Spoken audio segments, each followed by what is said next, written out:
दूसरी ओर अगर हम बात करें तो पूर्वोत्तर के राज्य असम में बीजेपी अपनी हैट्रिक की ओर बढ़ती हुई नजर आ रही है। शुरुआती रुझानों में भारतीय जनता पार्टी ने 59 सीटों पर बढ़त बना ली है, जबकि कांग्रेस भी 16 सीटों पर आगे चलती हुई नजर आ रही है, जिसमें गौरव गोगोई की जोरहाट सीट भी शामिल है।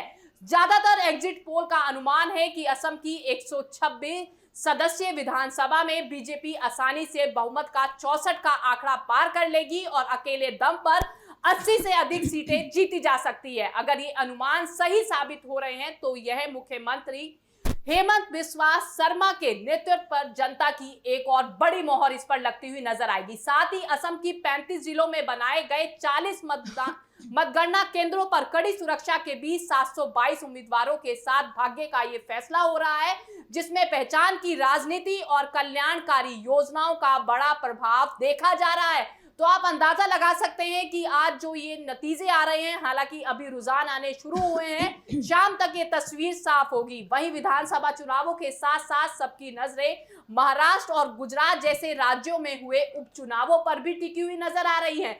महाराष्ट्र की हाई प्रोफाइल बारामती सीट में सबसे बड़ी अपडेट आ रही है, जहां पहले राउंड की गिनती पूरी होने पर सुनेत्रा पवार अपने प्रतिद्वंदी से 6500 वोटों से आगे चलती हुई नजर आ रही हैं। यह चुनाव अजीत पवार के निधन के बाद खाली हुई सीट पर हो रहा है। वहीं महाराष्ट्र की ही राहुरी सीट पर बीजेपी के अक्षय कर्दिले शुरुआती गिनती में 460 वोटों से आगे चल रही हैं। इसके अलावा अगर हम जिक्र करें तो कर्नाटक, नागालैंड, त्रिपुरा और गुजरात की सीटों पर भी मतगणना जारी है और अगले कुछ घंटों में ही जीत हार की तस्वीर पूरी तरीके से साफ होती हुई नजर आएगी। तो अब की बार बेहद दिलचस्प जो है कोमल नजर आ रहा है बंगाल का वो चुनाव। देखिए, बंगाल में जो है कांटे की टक्कर इस वक्त जहां देखी जा रही है वो सबसे ज्यादा बंगाल है। बंगाल में लगातार कांटे की टक्कर देखी जा रही है। लगातार बीजेपी ने जीत के दावे करे और उसके बाद जो है बीजेपी यहाँ पर पूरी तरीके से अपने जश्न की तैयारी करती हुई नजर आ रही है।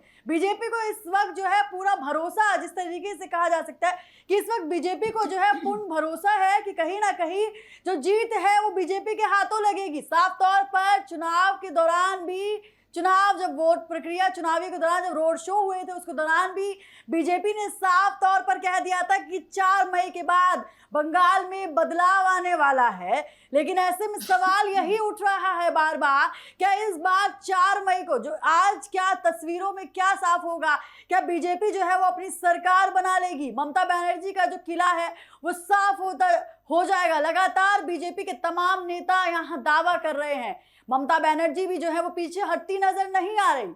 देखिए, यहाँ पर हिंसा झड़प की खबरें लगातार सामने आई। जिस तरीके से आपने कहा कि आज भी भवानीपुर जो कि बहुत हॉट सीट मानी जाती है, वहां पर भी जो है हिंसा की खबर सामने आई। लगातार बयानबाजी हमने यहाँ देखी।